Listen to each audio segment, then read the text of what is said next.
మీరు అబ్జర్వ్ చేయండి. శ్రీరామనవమి, రాముడు నిజమేనా? రామసేతు నిజమేనా? చర్చ. మరి డిసెంబర్ 25 మీద చర్చ పెట్టరేంటి? బక్రీద్ మీద చర్చ ఎందుకు జరగదు? అంత స్వేచ్ఛ. ఇన్ని మాటలు వద్దు. మీకు ఉదాహరణ ఇస్తే బాగా పట్టుకుంటారు. సల్మాన్ రష్డీ పేరు విన్నారా? తస్లిమా నస్రీన్ పేరు విన్నారా? రాజశేఖర రెడ్డి గారు సీఎం ఉన్నప్పుడు 2006-07 మొత్తానికి లజ్జా అనే పుస్తకం నెట్లో కొట్టండి. ఆవిడ పేరు తస్లిమా నస్రీన్, ముస్లిం కానీ చీరగట్టును బొట్టు పెట్టుకుంటుంది. ఒక విప్లవకారిణి ఆవిడ. ఆవిడ చాలా నిజాలు అవి చెప్పేస్తూ ఉంటుంది. చెప్పకూడదు కదండి, నిజాలు చెప్పచ్చా? తప్పు కదా. ఇప్పుడు నేను చాలామంది శత్రువుని ఎందుకు అయిపోతాను? నిజాలు చెప్పడం అన్న అంతే. సో ఆవిడ అలా నిజాలు చెప్తూ ఆ పుస్తకం విషయంలో ఎందుకో హైదరాబాద్ వచ్చింది.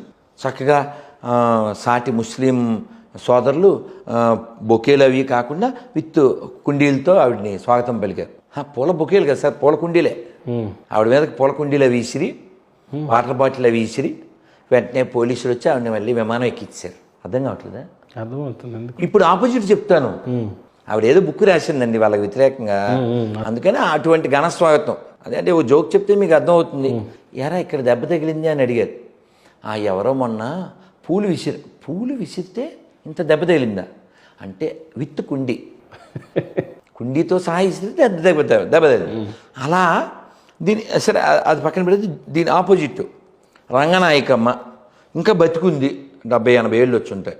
ఏం పుస్తకం రాసింది? రామాయణ విషవృక్షం అని బుక్ రాసిందండి. హిందువులు ఎంత ఉదాత్తులు, హిందువులు ఎంత లిబరల్గా ఉంటారంటే ఎందుకంటే రుజువేంటి? ఆవిడ ఇంకా తిరుగుద్ది, ఇంకా మాట్లాడద్ది, ఆ పుస్తకాలు ఇంకా అమ్ముతున్నారు. మరి ఇలా ఇస్లాం మీదో క్రిస్టియానిటీ మీదో బుక్కులు రాస్తే వాళ్ళు ఉంటారా? ఇన్ని మాటలు ఎందుకు? కోపర్నికస్ తెలుసా ఎవరు? పోనీ ఇన్ని మాటలు వద్దు బాబు, నువ్వు చెప్పు, భూమి ఎలా ఉంటుంది? రౌండ్గా ఉంటుందా, ఫ్లాట్గా ఉంటుందా? చంటి పిల్లోడినైనా అడుగుతా, అంతే కదండి. మీరు ఎవరికైనా క్రిస్టియన్ అడగండి, అకార్డింగ్ టు బైబిల్ భూమి ఎలా ఉంటుందో. ఈ కోపర్నికస్ అనే ఆయన భూమి గుండ్రంగా ఉంటుందని చెప్పాడు, అందుకని కాల్చేశారు. లైవ్లో పెట్టి కాల్చేశారు, ఆయన తగలెట్టేశారు నిప్పు. ఎందుకంటే బుక్లో ఉన్నదానికి వ్యతిరేకంగా చెప్పాడు కదా. ఇన్ని మాటలు వద్దండి. ఇక్కడ మనం 60 మంది ఉన్నాం, మనం అందరం చెప్పగలం. మీ దగ్గర బైబిల్, ఖురాను, భగవద్గీత ఉంటే తెప్పించండి, నేను ఇక్కడే లైవ్లో ప్రమాణం చేస్తా. ఈ పుస్తకాల కంటే నాకు ఈ భూమి మీద ఉన్న 700 కోట్ల మందే ముఖ్యం as human being. Radha Manohar Das చెప్తాడు. ఈ స్టేట్మెంట్ ఇప్పించండి మిగిలిన వాళ్ళతో. ప్రపంచం ఎందుకు ప్రశాంతంగా ఉండదు? ఈ పుస్తకాల కంటే నాకు మనుషులే ముఖ్యం. ఇది ఒక్కటి చెప్పించండి సార్, ప్రపంచం ప్రశాంతం అయిపోద్ది. అంటే వాస్తవంగా మీరు నమ్ముతున్నారు ఈ పుస్తకాల కన్నా కూడా హ్యుమానిటీయే ఫస్ట్? అందుకే నిన్నగాక మొన్న ఓ పాస్టర్ ముసలాయన 70 ఏళ్ళు 80 ఏళ్ళు ఏడుస్తున్నాడు. ఆయన నేను పాస్టర్ని అనుకుని, అయ్యగారు మీరు ఎవరండి అన్నాడు. ఆయన ఒక లంబాడి. నాకు ఫోన్లు వస్తాయి కదా, ఆ వచ్చిన ఫోన్లన్నీ అదే రోజు అటెండ్ అవ్వలేం, బోల్డ్ మంది చేస్తారు ఆ మిస్డ్ కాల్స్. పేరు పడలేదు, ఎవరండి? ట్రూ కాలర్లో క్రిస్టోఫర్ అని పడింది. నేను ఫోన్ ఎత్తితే ఆయన చదువుకోలేదు పాపం, ఎవరో ఎక్కిచ్చారు బైబిల్. అతను నేనే పాస్టర్ని అనుకుని అయ్యగారు అంటే మీరు ఏ ఊరండి అన్నాను. అంటే ఇలా అన్నారు, ఇక్కడ ఏదో వాక్యం చెప్తా అన్నాడు. ప్రైజ్ ద లార్డ్ అన్నాను, ఇంకా సంతోషపడ్డాడు. జై శ్రీరామ్ అనలేదు, ప్రైజ్ ద లార్డే అన్నా. మాట్లాడుతూ ఎంతమంది పిల్లలు అన్నాను. పాపం కొడుకు పెళ్లి చేశాడంట, కొడుకు చచ్చిపోయాడంట. కూతురికి పెళ్లి చేశాడు, అల్లుడు చచ్చిపోయాడంట. కొడుకు లేడు, కూతురికి భర్త లేడు. బోరుని ఏడుస్తున్నాడు ఆయన పాపం. తినడానికి కూడా కష్టంగా ఉందండి అని. మీ నెంబర్ చెప్పండి అని వెంటనే 1000 రూపాయలు పంపించాను. ఎందుకు పంపించాలి? నాకు మనిషి కావాలి, నాకు మనిషి కావాలి. నన్ను తిట్టినోడైనా సరే వాడికి కష్టం వస్తే నేను ఆదుకుంటా. నాకు మనిషి కావాలి, నాకు మతం ముఖ్యం కాదు. నేను చెప్తా ఇదే మాట వాళ్ళు కూడా చెప్తే ప్రపంచం ప్రశాంతం. ఇప్పుడు రాధా మనోహర్ దాస్ గారిది ప్రొఫెషన్ ఏంటంటే ఏం చెప్తారు మీరు? ధర్మ ప్రచారం, కల్టివేషన్. చెప్పండి ఇంకా. అంటే మీ ప్రొఫెషన్ ఇదే, ధర్మ ప్రచారం. ఏమని చెప్తారు ఆ ధర్మం గురించి? ఏమని ప్రచారం చేస్తారు? భగవద్గీత చదవండి, భాగవతం చదవండి, ధర్మంగా జీవించండి, దేశం పట్ల బాధ్యత కలిగి ఉండండి. మీ వ్యక్తిగత ధర్మాన్ని, మీ యొక్క సామాజిక ధర్మాన్ని మీరు పాటించండి. మీరు పోయిన తర్వాత మీ శిష్యులు ఉంటారండి? అది దైవానికి ఎరుక. ఏమండి, ఇప్పుడు ఎవరో నిన్న మెసేజ్ పెట్టారండి, గురూజీ నేను ఎవరో మీకు తెలీదు, మిమ్మల్ని చాలాసార్లు చూశాను కానీ మీతో మాట్లాడలేదు, కానీ మీరు చెప్పినట్లుగా నేను జీవిస్తూ చాలామందికి ఈ భగవద్గీత రామాయణం చదవమని చెబుతూ భగవన్నామాన్ని ప్రచారం చేస్తూ ఉంటాను అని ఎవరో మెసేజ్ పెట్టారు. ఎవరో గురుగారు, ఒక విషయం ఏంటంటే జీసస్ క్రైస్ట్ చనిపోయిన తర్వాత ఆయన శిష్యువులు బైబిల్ని రాశారు అని అంటారు కదా. ఖురాన్ని కూడా అంతే, ఆయన వెళ్ళిన తర్వాత వాళ్ళ శిష్యులు మరి ఎవరో రాశారు అని అంటారు. భగవద్గీతని ఎలా రాశారు అంటే వ్యాసుడు రాశారు అన్నట్టు ఏమన్నా చెప్తా ఉంటారు.